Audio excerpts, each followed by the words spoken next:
Lorsqu'une entreprise développe un système à base d'intelligence artificielle, l'objectif est de déléguer partiellement ou totalement la réalisation d'une tâche cognitive à une machine. Le terme intelligence artificielle inquiète et fait naître beaucoup de fantasmes.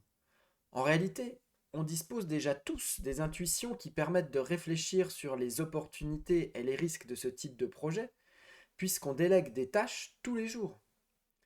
S'il existe évidemment des différences importantes entre les capacités respectives des humains et des machines, l'objectif et les difficultés rencontrées sont très similaires, qu'on délègue une tâche à un humain ou à une machine. Dans cette vidéo, nous allons introduire tous les concepts fondamentaux pour la mise sous contrôle des systèmes à base d'intelligence artificielle sur un exemple plus familier. J'accueille une collaboratrice débutante nouvellement embauchée qui n'a jamais travaillé dans la banque auparavant. Je souhaite lui déléguer la tâche d'accueil et d'orientation d'un client qui appelle mon agence bancaire au téléphone. Cette collaboratrice est extrêmement brillante. Elle sort de la meilleure école de commerce de la région. Elle serait tout à fait capable d'apporter des réponses intelligentes, polies et cohérentes si je la positionne à l'accueil dès le premier jour en lui disant débrouille-toi sans plus d'accompagnement. Mais je ne procède jamais de cette manière, car ce mode de fonctionnement n'a aucun intérêt pour moi. Je ne cherche pas simplement à me débarrasser des appels avec mes clients. Lorsqu'un client appelle, j'ai des objectifs à atteindre et j'ai des attentes précises sur la manière de les atteindre. Je délègue une tâche pour étendre ma capacité d'action, mais je souhaite toujours rester en contrôle des actions réalisées et de leur impact sur mes clients. La définition et la transmission de mes attendus ne peut pas être déléguée. Je laisse une certaine autonomie à ma collaboratrice uniquement sur des détails de mise en œuvre insignifiants qui n'impactent pas mes principaux objectifs. J'ai deux manières de donner des directives lorsque je délègue une tâche. Rédiger une procédure complète et détaillée. La collaboratrice se reporte au document de référence et applique à la lettre les instructions que je lui ai données sans prendre aucune initiative. Ou donner des exemples du comportement attendu. La collaboratrice m'observe travailler pendant une période de formation, puis elle essaie de reproduire au mieux l'exemple que je lui ai donné. L'approche basée sur une procédure stricte permet a priori de garder un meilleur niveau de contrôle sur la tâche déléguée, car elle réduit quasiment à néant la marge d'interprétation de ma collaboratrice. Elle est bien adaptée pour des tâches simples et bien cadrées, c'est-à-dire des tâches pour lesquelles je suis capable d'énumérer de manière exhaustive tous les cas qui peuvent se produire, des tâches que je suis capable de décomposer de bout en bout en actions unitaires. Mais elle atteint rapidement ses limites pour des tâches plus ouvertes et plus complexes, comme l'accueil d'un client bancaire au téléphone. Dans ce cas, je ne suis pas capable d'anticiper toutes les phrases qu'un client peut énoncer lorsqu'il appelle mon agence. Il y a une infinité de cas particuliers. Et la science n'a pas encore réussi à décomposer la manière intuitive dont je comprends et j'analyse le sens de ces phrases en une série d'opérations unitaires qui fonctionneraient à tous les coups. Je suis donc obligé de privilégier une formation qui se présente comme une série d'exemples. Lorsque tel client demande telle chose, voici ce que tu dois faire. Lorsque tel autre client demande telle autre chose, voici ce que tu dois faire, etc., etc. Quel que soit le soin que j'apporte à un transfert de compétences sous cette forme, je perds forcément une part de maîtrise sur l'exécution de cette tâche. Le nombre d'exemples que je peux donner lors de la phase de formation est limité. Le plus souvent, ma collaboratrice rencontrera sur le terrain des situations complexes distinctes de celles que je lui ai données comme exemple. Elle devra donc prendre des initiatives pour déterminer un comportement adapté sur toutes les demandes jamais vues lors de sa formation. Pour déterminer la marche à suivre, ma collaboratrice va devoir se souvenir des exemples les plus proches rencontrés lors de son transfert de compétences, puis Elle va combiner les comportements qui étaient attendus en réponse à ces cas d'exemple pour choisir une réponse adaptée. Dans un contexte où mes attendus ont inévitablement été spécifiés de manière imparfaite, si je veux garder un minimum de maîtrise de la tâche déléguée à ma collaboratrice, je vais devoir contrôler le travail qu'elle réalise par des audits réguliers. Pour évaluer la qualité de son travail, je ne vais pas uniquement tester sa capacité à retenir par cœur les exemples que je lui avais donnés. C'est un point de départ nécessaire mais pas suffisant. Je vais surtout tester sa capacité à identifier une bonne réponse face à des problématiques inédites des clients, jamais vues lors de la phase de transfert de compétences. Je vais évaluer sa capacité de généralisation des instructions reçues en comparant sa réponse à mes attendus sur une série de situations jamais vues lors de la phase de formation. C'est cette capacité à généraliser, à adapter son comportement à des situations jamais vues en formation, qu'on appelle intelligence. On peut être très impressionné par une machine qui présente des aptitudes surhumaines sur une tâche très précise et dans un contexte de fonctionnement très étroit. Mais c'est la capacité d'adaptation au-delà du contexte d'entraînement, la capacité d'adaptation à des tâches complètement nouvelles et jamais vues au préalable, qui caractérise en réalité l'intelligence. Pour développer cette capacité de généralisation, ma collaboratrice va jouer au jeu des 7 différences à partir des exemples que je lui ai donnés. Dans ces deux cas, la réponse à apporter est identique. Qu'ont-ils en commun? En revanche, dans ces deux autres cas, la réponse à apporter est différente. Qu'est-ce qui les distingue?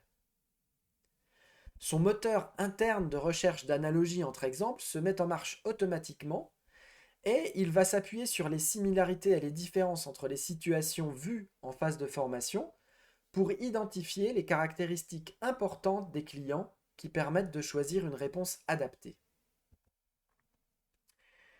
Si, par un concours de circonstances inattendu, tous les clients dont j'ai accepté de financer l'entreprise pendant la phase de formation étaient venus avec une cravate, ma collaboratrice va raisonnablement en déduire que le port de la cravate est une caractéristique importante dans l'évaluation du sérieux de la demande d'un client.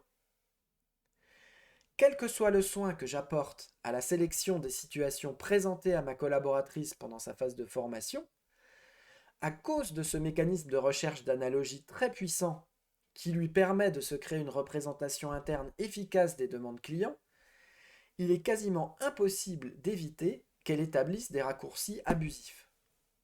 C'est une source de biais cognitifs qui ne sont pas un dysfonctionnement du cerveau lui-même, au contraire, mais qui sont une conséquence directe d'un manque d'exhaustivité et de diversité des exemples présentés en phase de formation.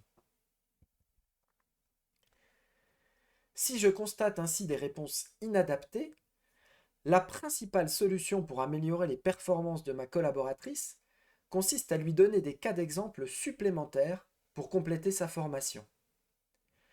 En effet, j'ai bien vérifié à l'embauche qu'elle avait les compétences nécessaires pour son poste et qu'elle était capable de retenir un très grand nombre d'instructions à la fois. Puisqu'elle est très sérieuse et appliquée, la seule raison pour laquelle elle peut donner une réponse de mauvaise qualité, c'est que je ne sais pas spécifier ce que j'attends de sa part de manière non ambiguë et exhaustive. Premier problème qui peut se présenter, ma collaboratrice rencontre sur le terrain un cas plus rare que je n'avais pas eu l'occasion d'aborder dans ma phase de formation. Ah oui, je t'ai expliqué quoi faire en cas de création d'entreprise, mais je n'ai pas eu le temps de te parler du cas particulier de la création d'une entreprise innovante subventionnée par la région. Dans cette situation précise, voilà ce qu'il faut faire différemment.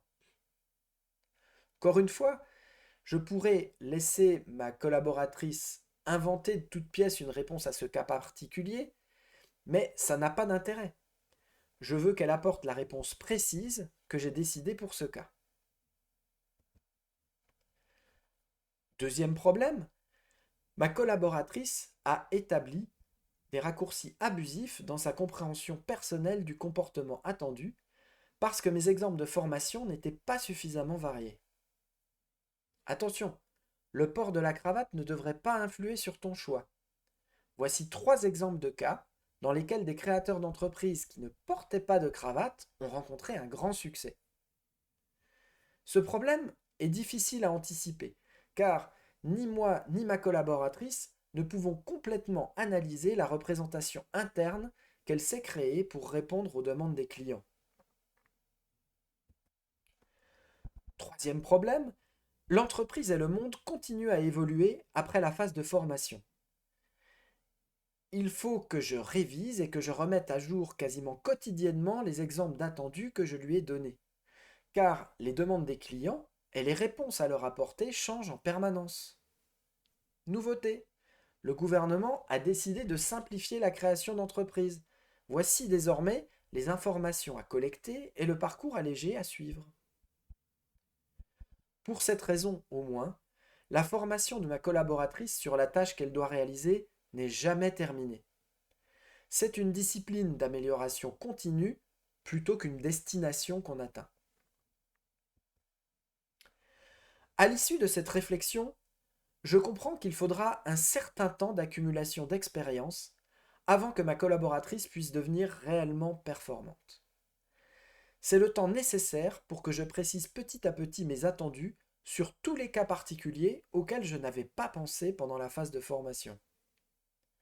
Comme on ne sait pas ce qu'on ne sait pas, il m'est impossible de dire a priori si le corpus d'exemples de demandes clients que je lui ai donné en formation est suffisamment riche.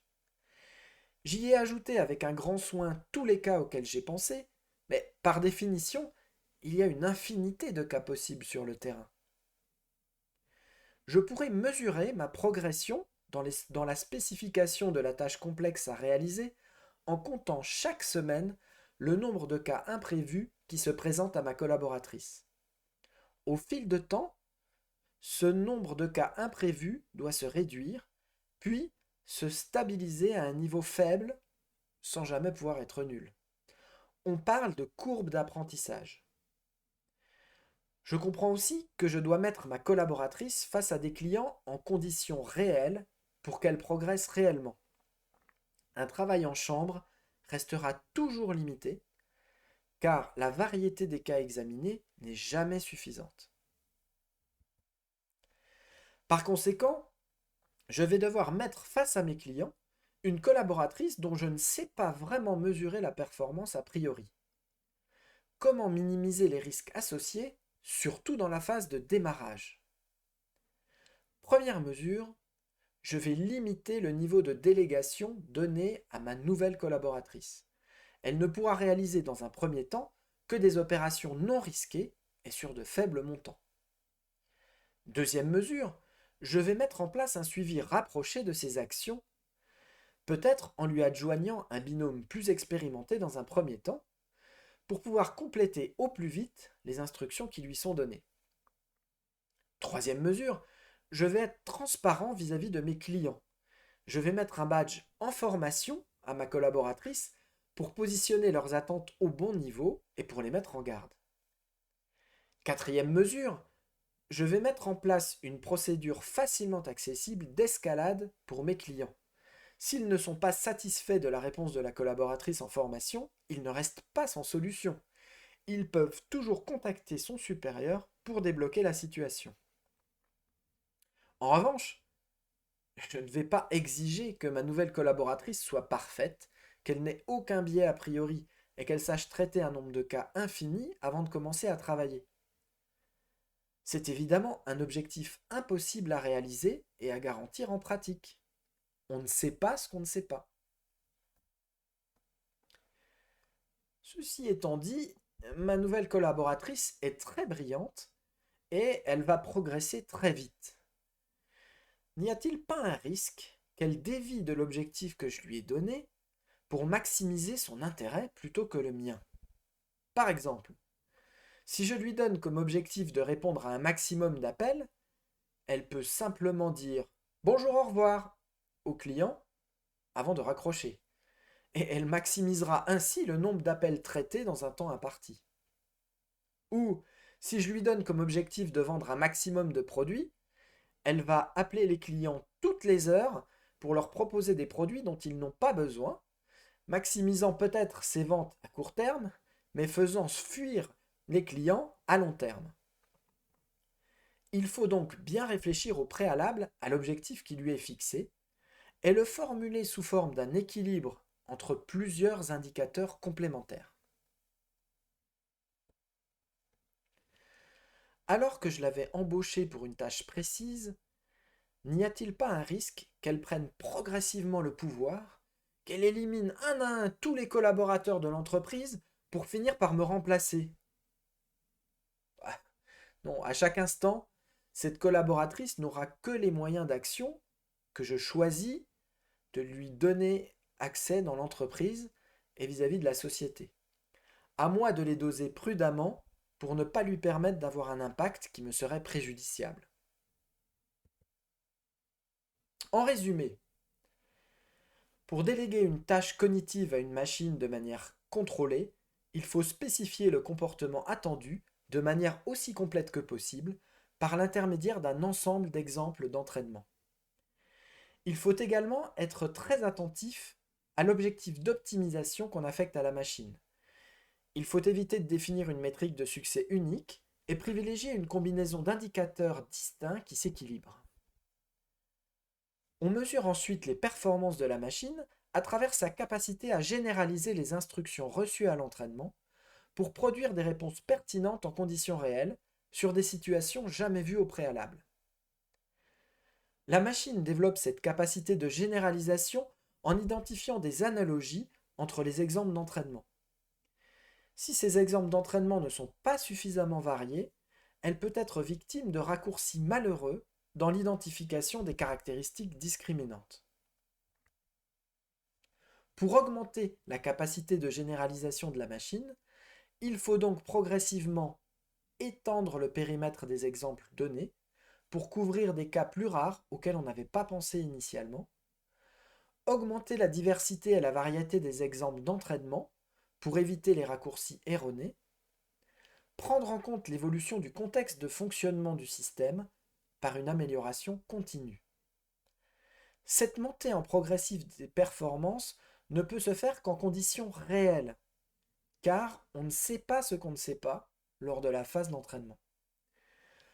Pour sécuriser l'utilisation d'un système qui restera toujours imparfait, il faut limiter ses capacités d'action et ses impacts potentiels, surtout dans un premier temps, réaliser une surveillance continue de son fonctionnement et de ses performances, être transparent sur sa nature, ses capacités et ses limitations, prévoir une procédure d'appel pour pouvoir reprendre la main à la place du système si nécessaire. Merci pour votre attention, rendez-vous dans la prochaine vidéo pour une vision plus technique de ce sujet.